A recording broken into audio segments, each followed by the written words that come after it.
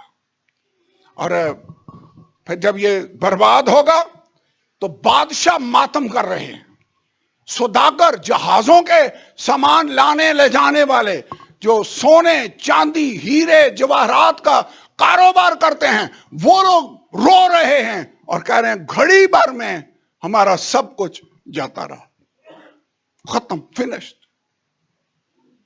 بابل ختم ہو گیا۔ 17 آیت میں کہتے ہیں گھڑی ہی بھر میں اس کی اتنی بڑی دولت برباد ہو گئی، اور سب ناخدا، جہاز کے سب مسافر، ملاح اور جتنے سمندر کا کام کرتے ہیں، جب اس کے جلنے کا دھواں دیکھیں گے تو دور کھڑے ہوئے چلائیں گے اور کہیں گے کون سا شہر اس بڑے شہر کی مانند ہے، اور اپنے سروں پر خاک ڈالیں گے اور روتے ہوئے اور ماتم کرتے ہوئے چلا چلا کر کہیں گے افسوس افسوس، وہ بڑا شہر جس کی دولت سے سمندر کے سب جہاز والے دولت مند ہو گئے، گھڑی بھر میں اجڑ گیا۔ یہ ہے دنیا کا مال و دولت جو لوگوں کو دولت مند بناتا ہے، اور جب خدا اس کو ختم کرنے پر آتا ہے چند لمحے لگتے ہیں۔ میں ویسے پرسوں دیکھ رہا تھا، ہماری اپنی سٹاک مارکیٹ نیچے گئی، 400 پوائنٹ نیچے چلی گئی۔ سٹاک مارکیٹ جب 400 پوائنٹ نیچے جائے تو اس کا مطلب یہ ہے لوگوں کے اربوں روپے ڈوب گئے۔ بھائی جوید کو سمجھ آ رہی ہے؟ کاروبار، اس کا مطلب کیا ہے؟ یہ تو آیتیں 2000 سال پہلے لکھی ہوئی ہیں، لیکن یہاں پر آج یہ ہو رہا ہے کہ اگر کسی ایک ملک کی جو سٹاک مارکیٹ ہے وہ کریش ہو تو پوری دنیا کی سٹاک مارکیٹیں کریش ہو جاتی ہیں۔ نیو یارک کی مارکیٹ کریش ہو، پوری دنیا کی مارکیٹوں پر، کاروبار پر اثر ہوگا، پٹرول کی قیمتیں کہیں چلی جائیں گی، اور یہ جو موجودہ اکنامک کرائسس آیا ہوا ہے، مالی کرائسس، یہ پوری دنیا کے اندر ہے۔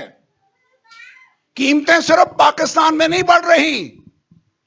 میں ایک دن پہلے بھی ذکر کر رہا تھا، امریکہ میں کئی لوگوں سے، ہمارے چرچ کے ہیں، ان سے میری بات ہوئی، وہاں پر جو چیز $6 میں مل رہی تھی آج کل وہ 13, 14, $15 میں مل رہی ہے۔ یورپ کے کئی لوگ ہیں جو چیخ رہے ہیں۔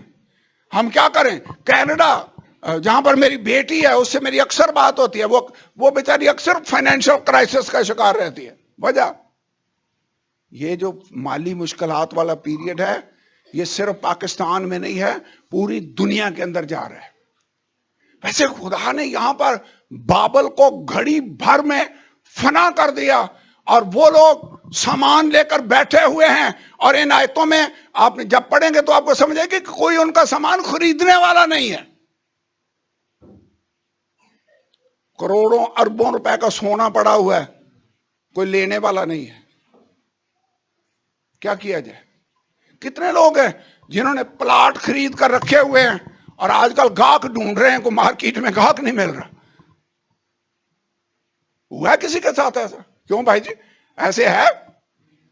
مارکیٹ نیچے ہے۔ ایسے خدا جب اس دنیا کا نظام مارکیٹ کو نیچے لانے کا فیصلہ کر لے تو گھڑی بھر میں بابل کا شہر گر گیا، دنیا بالکل دیوالیہ ہو گئی، اور یہ دیکھتے دیکھتے ہو گیا۔ یہ تو تشبیہ ہے نا، مکاشفہ کی کتاب اکثر تشبیہوں میں اور استعاروں میں بات کرتی ہے، لیکن اصل بات جو ہے وہ یہ ہے کہ دنیا کا معاشی نظام جلد، زیادہ دیر نہیں لگے گا، وہ بالکل نیچے آ جائے گا۔ اس سے پتہ ہے مجھے اور آپ کو سبق کیا ملتا ہے؟ اگر قابل بھروسہ کوئی چیز ہے تو وہ خداوند یسوع مسیح ہے۔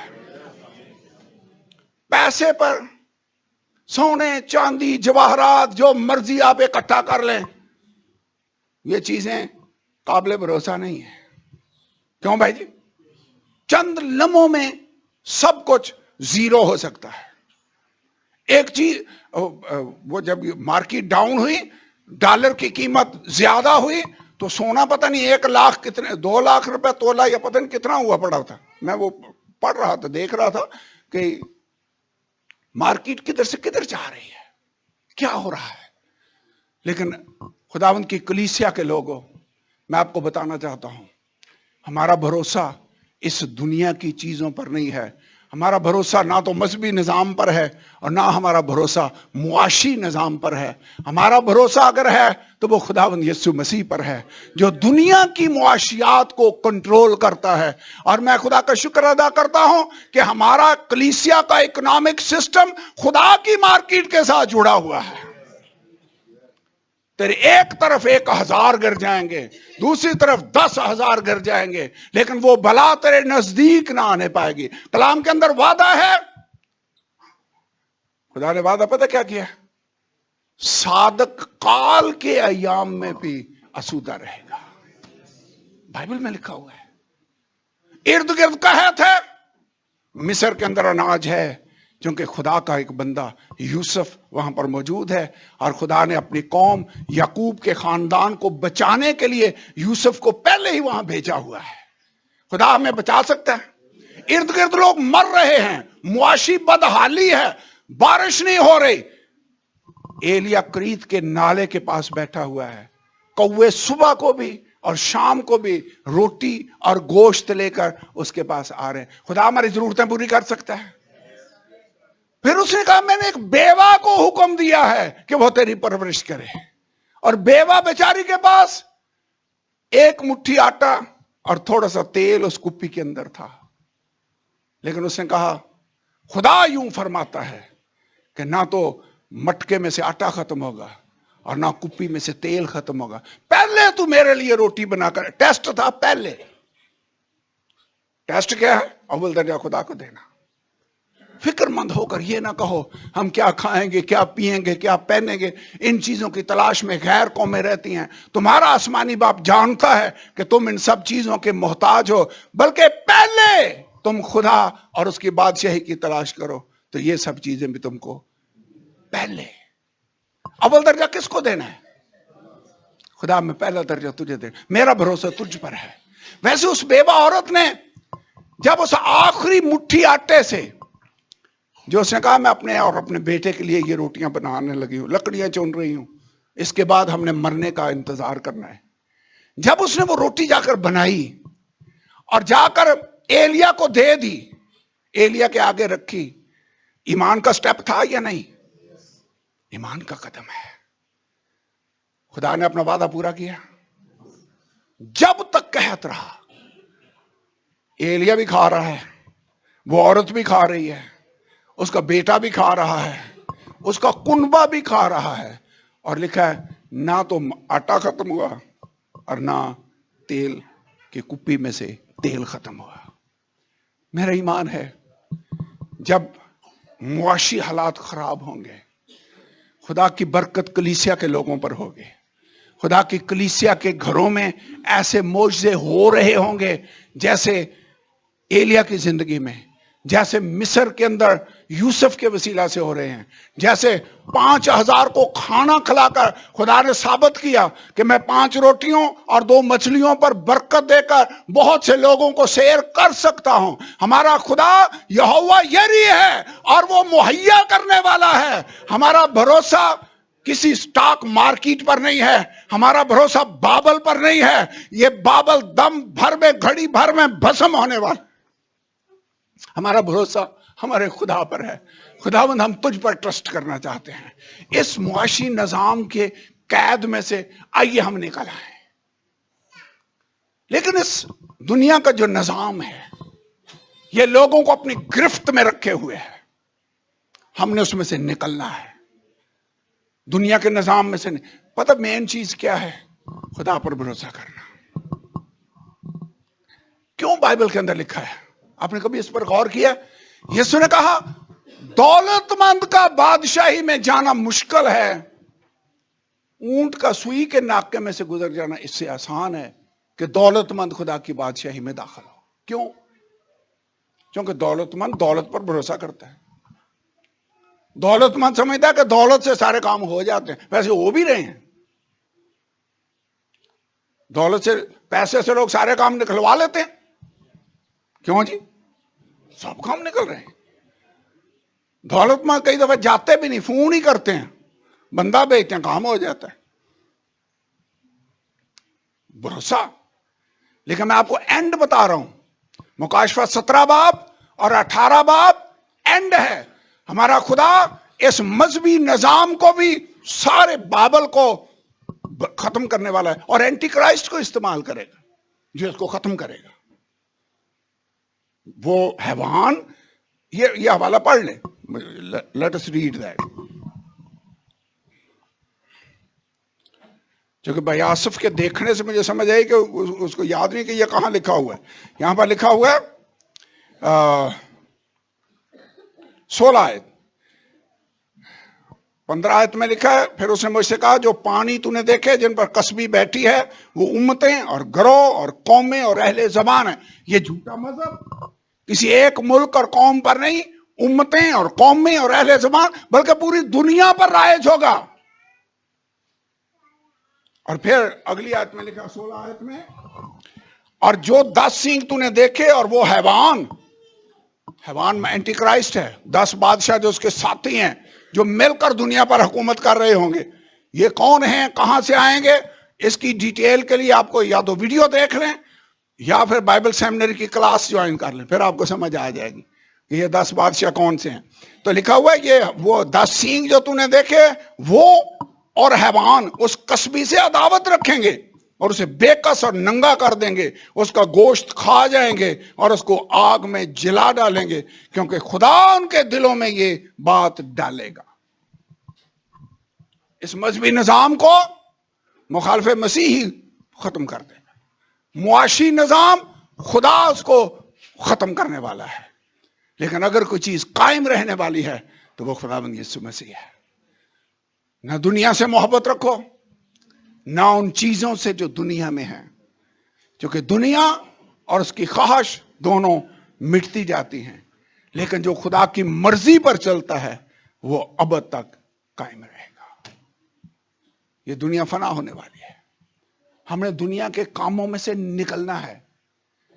کئی دفعہ ہم پر بڑا پریشر ہوتا ہے، وہ دیکھیں جی سب لوگ ایسے کر رہے ہیں، ہمیں بھی کرنا ہوگا. نو نو نو نو نو، سارے لوگ کر بھی رہے ہوں، ہم نہیں کر سکتے کیونکہ ہم علیحدہ کیے ہوئے ہیں. سمسون خدا کے لیے علیحدہ کیا ہوا بندہ تھا. کتنوں نے سمسون کی بات پڑھی ہے بائبل میں؟ پڑھا ہوا ہے. ماں کے پیٹ ہی سے خدا کا نذیر تھا. نذیر نیزرائٹ واو ہوتا تھا، نظارت کا عہد. نظارت کے عہد میں تھا کہ یہ کوئی ناپاک چیز ٹچ نہیں کرے گا،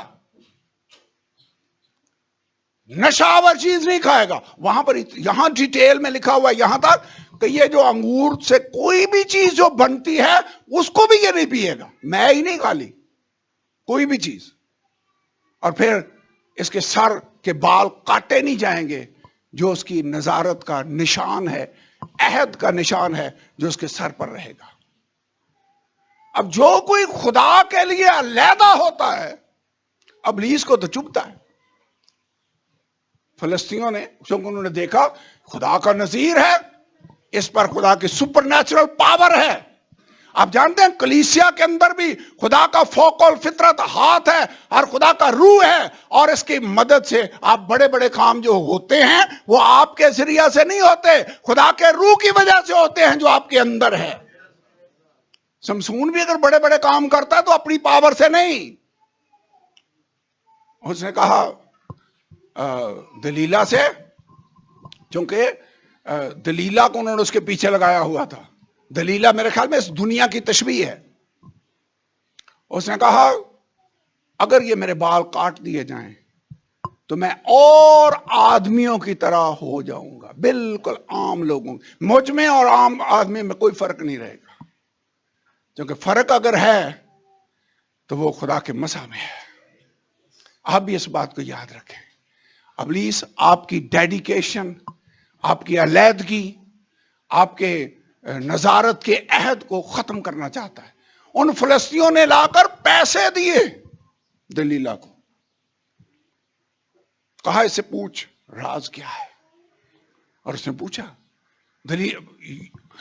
سمسن کی پرابلم یہ تھی کہ وہ دلیلا سے محبت کر. بائبل میں کیا لکھا ہے؟ نہ دنیا سے محبت رکھو اور نہ ان چیزوں سے جو دنیا میں ہیں.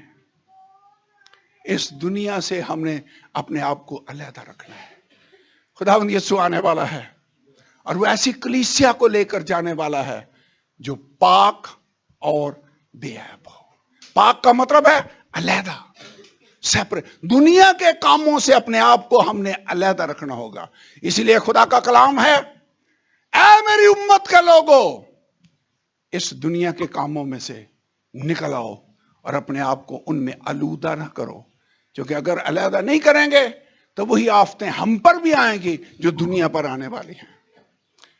جتنے لوگ بابل کے اندر تھے وہ بچ گئے, بابل سے نکلنا پڑے گا, وہ مارے گئے. آپ کو پتا ہے سدوم اور عمورہ میں گناہ تھا, بہت زیادہ گناہ تھا. ایون خدا کے فرشتے جب وہاں پر گئے تو ان لوگوں کی سوچ کیا تھی یہ آپ بائبل میں پڑھ سکتے ہیں. خدا نے غضب نازل کرنے کا ڈیسیژن کر لیا, لیکن ابراہیم دعا کر رہا ہے سدوم اور عمورہ کے لیے اور لوط اور اس کی فیملی کے لیے. اور بائبل کے اندر لکھا ان فرشتوں نے کہا جو کوئی تیرا لوط ہے اس کو یہاں سے نکال کر لے جا, جو کہ ہم اس شہر کو برباد کرنے والے ہیں. جب اسے دیر لگائی تو ان فرشتوں نے ہاتھ سے پکڑ کر انہیں باہر نکالا, اور جب وہ باہر نکلا تو آسمان سے آگ اور گندک برس کر ان کو برباد کرنے لگی. کلام کے اندر لکھا ہے فرشتوں نے ان سے کہا اپنی جان بچانے کے لیے بھاگو. پڑھا بائبل میں, نکلنا ہوگا. لوط کی بیوی نے پیچھے سے مڑ کر دیکھا اور وہ نمک کا ستون بن گئی. جو اس کی بیٹیاں سدوم اور عمورہ کے مردوں سے بیاہی ہوئی تھی وہ نہیں نکلی. جو کنواری 2 بیٹیاں تھیں وہ گئیں, وہ بچ گئیں. جو نہیں نکلی نہیں بچی. ہمیں دنیا سے نکلنا ہوگا. اے میری امت کے لوگوں, ان میں سے نکلا. دنیا کے کاموں میں ساری دنیا جو کر رہی ہے وہ اس بات کی گارنٹی نہیں ہے کہ وہ صحیح ہے. اگر کلام کے کوئی بات اگینسٹ ہے تو کلام سچا ہے اور دنیا غلط ہے. ہم دنیا کے اندر رہیں گے لیکن دنیا کے کاموں میں شریک نہیں ہوں گے. کئی دفعہ ہم نے اس مثال کو دیکھا ہے, کلیسیا کشتی کی طرح ہے جو پانی میں رہتی ہے لیکن پانی کو اپنے اندر نہیں آنے دیتی. جس دن پانی کشتی کے اندر چلا گیا کشتی ڈوب جائے گی. ہم نے دنیا میں رہنا ہے لیکن دنیا جیسے نہیں بننا ہے. ہم میں اور دنیا میں فرق نظر آنا چاہیے. ہماری زبان میں اور دنیا کی زبان میں فرق ہونا چاہیے. ہمارے ڈریس میں اور دنیا کے ڈریس میں فرق ہونا چاہیے. دیکھنے میں ہماری وضاقت مقدسوں جیسی ہو. ساری دنیا اس دنیا کے میک اپ میں اور باقی چیزوں میں مشغول رہے. ہماری جو بہنیں ہیں چرچ کی ان کو منفرد نظر آنا چاہیے. یہ جو لفظ ہے نا کاسمیٹکس, میں ایک دن پہلے بھی بتا رہا تھا, یونانی میں لفظ کاسموس ہے جس میں سے نکلا ہے, اور کاسموس کا مطلب ہے دنیا. جتنا یہ بناؤ سنگار کا سسٹم ہے یہ خدا کی طرف سے نہیں دنیا کی طرف سے ہے. اور بائبل کیا کہتی ہے؟ نہ دنیا سے محبت رکھو اور نہ ان چیزوں سے جو دنیا میں. ایک دن میں نے چرچ میں چند باتیں کی تھی لیکن آج میں تھوڑی ڈیٹیل میں آپ کو بتانے لگا ہوں کہ اگر ہم دنیا میں سے نہ نکلے تو اسی طرح تباہ ہوں گے جیسے دنیا تباہ ہونے والی ہے. جیسے سدوم اور عمورہ برباد ہو گیا, جو نکل آئے وہ بچ گئے. ہمیں نکلنا پڑے گا. آئیے 2-4 آیتیں اور ہم پڑھیں جو میں نے حوالہ پڑھا ہے جو اس بات کو ثابت کرتی ہیں. یسایہ کی کتاب 52 باب اور اس کی آیت نمبر 11. آپ میں سے کوئی پڑھے, میرے خیال میں اچھا ہوگا. چونکہ ریکارڈنگ ہو رہی ہے سو مجھے لگتا ہے مجھے بھی اس کو پڑھنا پڑے گا. پڑھیں جی, یسایہ 52:11.